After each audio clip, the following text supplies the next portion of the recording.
Hello. आज हम oxidation of hydrocarbons discuss करेंगे। हाइड्रोकार्बन्स वो कंपाउंड्स होते हैं जो कि कार्बन और हाइड्रोजन से मिलकर बने होते हैं, अर्थात इसमें कोई भी क्रियात्मक समूह नहीं होता है, जैसे कि एल्केन्स, एल्कीन्स, एल्काइन्स और एरीन्स, जिसमें बेंजीन रिंग और उससे जुड़े हुए एल्काइल ग्रुप्स हो सकते हैं। तो ऑक्सीडेशन एक वो प्रोसेस है जिसमें कि ऑक्सीजन जुड़ती है या हाइड्रोजन निकलती है। So first we will discuss the oxidation of alkenes. Alkenes एक कंपाउंड्स की सीरीज़ है जिसमें कि कंपाउंड्स कार्बन हाइड्रोजन से बने होते हैं और कार्बन की चेन भी हो सकती है और वो ब्रांच्ड कंपाउंड्स भी हो सकते हैं। कार्बन कार्बन के बीच में एक एकल बंध पाया जाता है। तो एल्केन्स का यदि हम ऑक्सीडेशन करते हैं तो अलग अलग प्रकार की कंडीशंस होती हैं, तो हमें अलग अलग डिफरेंट प्रोडक्ट्स प्राप्त होते हैं। जिस तरीके का हम रिएजेंट्स यूज़ करते हैं उसी तरीके का प्रोडक्ट प्राप्त होता है। जैसे कि यदि हम इंटेंसिव ऑक्सीडेशन करते हैं तो हमें मिक्सचर ऑफ एसिड्स मिलते हैं और उन एसिड्स में कार्बन 1 से लेकर कार्बन 4 कंपाउंड्स की एटम्स भी हो सकते हैं। यदि लेस इंटेंसिव कंडीशंस होती हैं तो उस केस में ऑक्सीडेशन करने पर हमें जो प्रोडक्ट्स प्राप्त होंगे वो मिक्सचर मिलेंगे, जहाँ पर कि कोई भी चेन फिशन नहीं होगी। नेक्स्ट, यदि हम मॉडरेट कंडीशन लेते हैं एल्केन्स की, तो हमें प्रोडक्ट जो प्राप्त होते हैं उसमें मिक्स्ड कीटोन्स एक बड़ी मात्रा में प्राप्त होता है, जिसे कि हम मेजर प्रोडक्ट कह सकते हैं। इसी प्रकार से यदि हम ऑक्सीडेशन की अभिक्रिया बोरिक एसिड की प्रेजेंस में करवाएंगे तो हमें जो प्रोडक्ट प्राप्त होगा वो हमारे पास सेकेंडरी अल्कोहल्स का मिक्सचर प्राप्त होगा। तो इस तरीके से हम देखते हैं कि डिफरेंट ऑक्सीडेशन कंडीशंस होती हैं, तो हमें प्रोडक्ट भी डिफरेंट प्राप्त होते हैं। इसी प्रकार से एल्केन्स का यदि हम ऑक्सीडेशन वेपर स्टेट्स में करते हैं तो हमें जो प्रोडक्ट प्राप्त होते हैं वो फ्री रेडिकल के द्वारा प्राप्त होते हैं, और वो फ्री रेडिकल्स एल्काइल हो सकते हैं, एल्काइल पर ऑक्सी हो सकते हैं या एल्कोक्सी भी हो सकते हैं।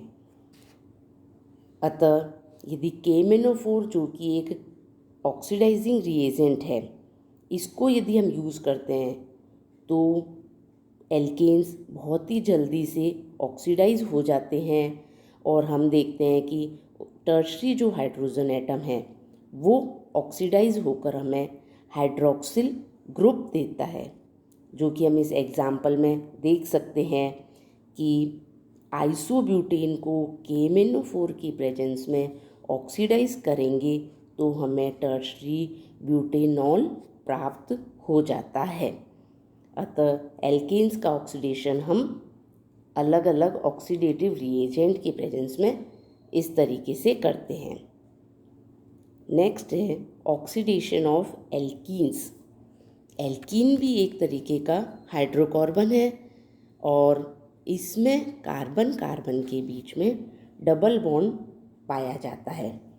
कार्बन कार्बन के बीच में डबल बॉन्ड आने से एक ओलिफिनिक कंपाउंड बन जाता है और ये ऑक्सीडाइजेज होकर हमें जो प्रोडक्ट देते हैं वो हम अलग अलग कैटेगरी से एक्सप्लेन कर सकते हैं।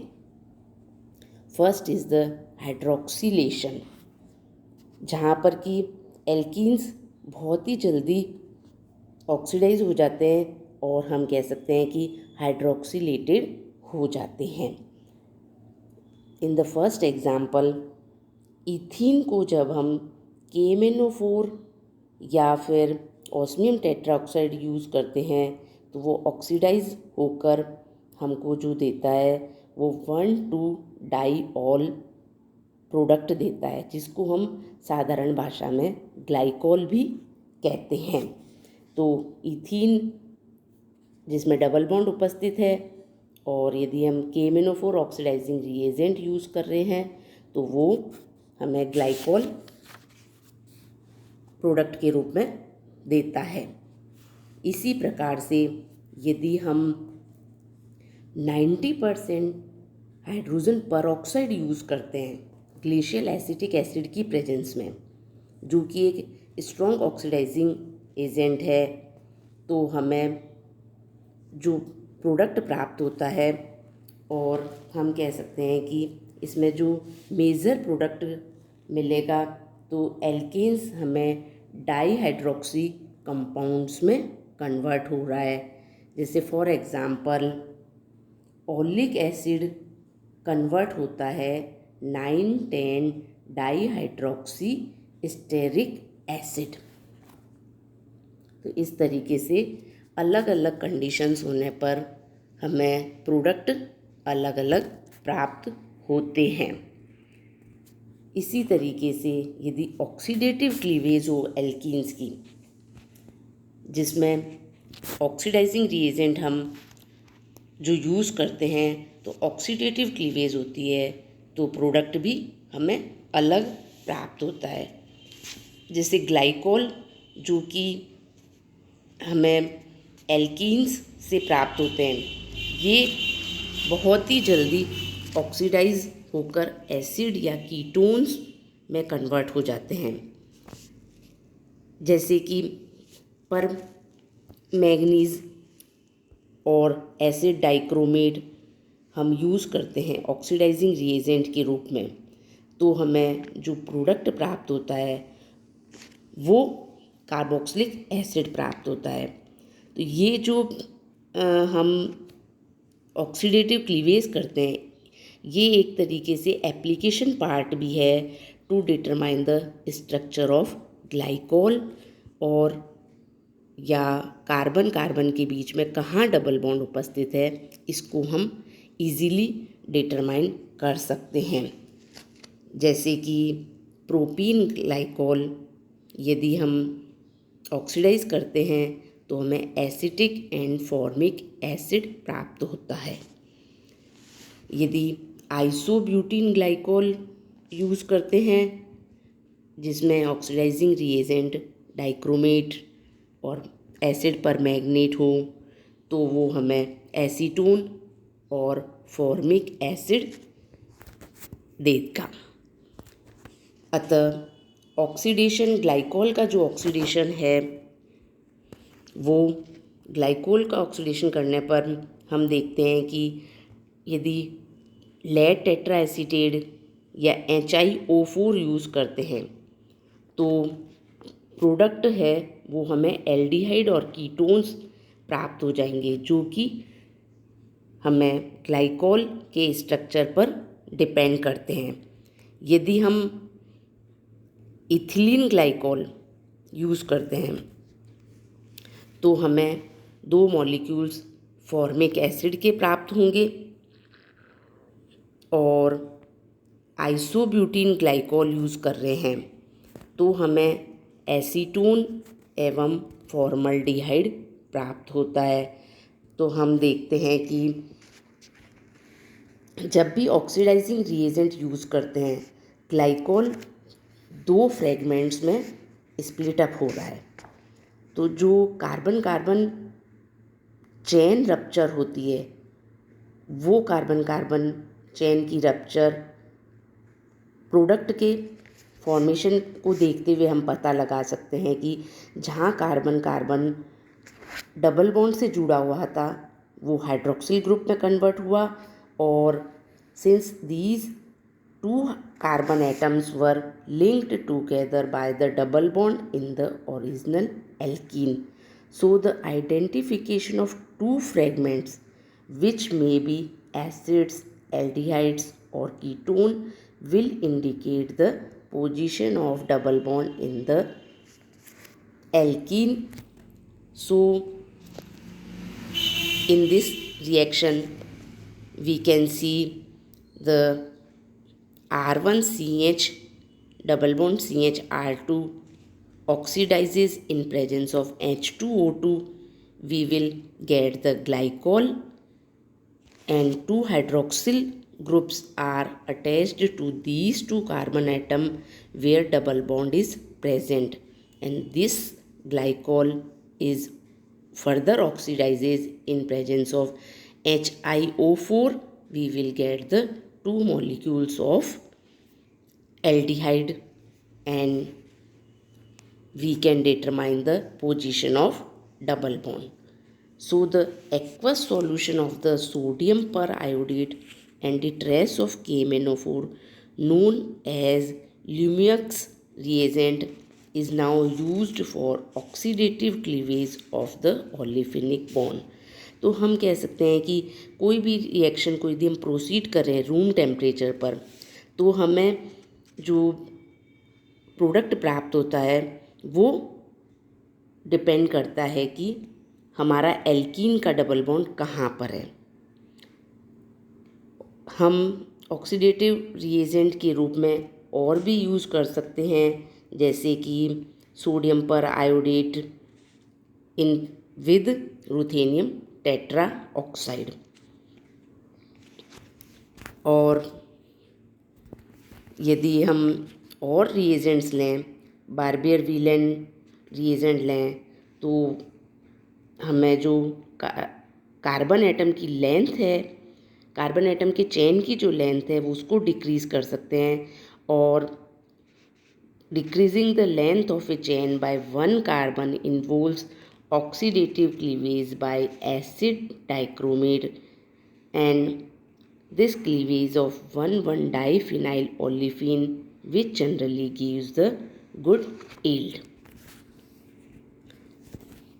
Next process is ozonolysis of alkenes. By this process also the oxidation of alkenes occur. In the ozonolysis process there is a reaction, first alkene with ozone and ozonide is formed, and this ozonide gives the rest of the product. In this reaction ozone react vigorously with alkene to form a unstable compound जिसको कि हम initial ozonide कहते हैं। Initial ozonide में electron delocalise होकर हमें जल्दी से नेक्स्ट प्रोडक्ट जो देते हैं ओजोनाइड वो स्टेबल होता है। अतः इनिशियल ओजोनाइड पहले बनता है और वो रीअरेंज होकर स्पॉन्टेनियसली ओजोनाइड में कन्वर्ट हो रहा है और ओजोनाइड में एक रिंग बन जाती है। तो हम ओजोनाइड को जो बनाते हैं वो ओलेफिनिक कंपाउंड से बनाते हैं, और ओलेफिनिक कंपाउंड से बनाने के लिए हम सॉल्वेंट के रूप में लेते हैं कंपाउंड को, and that is unaffected by ozone. So the solvents are used for that process. Generally CHCl3, CCl4, glacial acetic acid और light petrol etcetera are used for that process. और हम देखते हैं कि ऑक्सीजन जो है ओजोनाइड की हुई ऑक्सीजन वो इनसे पास आउट करते हैं। और अब इसी प्रोसेस को हम सब्सिक्वेंट ट्रीटमेंट में भी the further process, so the ozonide oxidises किया जा सकता है by the presence of silver oxide, hydrogen peroxide, and it will gives the ketones and carboxylic acid.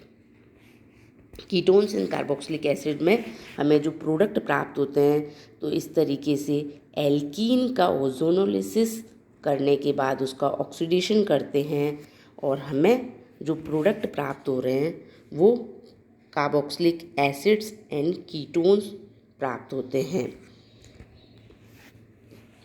So the ozonide is oxidises bye means of silver oxide, hydrogen peroxide or per acids. So the products are the acid and ketones. Or also this proceeds through reduction or may also gives the carboxylic acid and ketones. By ozonolysis followed by treatment with hydrogen peroxide, the benzene ring of an alkyl benzene can be converted to a carboxyl group. इसमें हम देख रहे हैं alkyl benzene का जब ozonolysis के बाद में आगे प्रोसीड करते हैं हम, तो हमें कार्बोक्सिलिक एसिड प्राप्त हो रहा है। Thank you.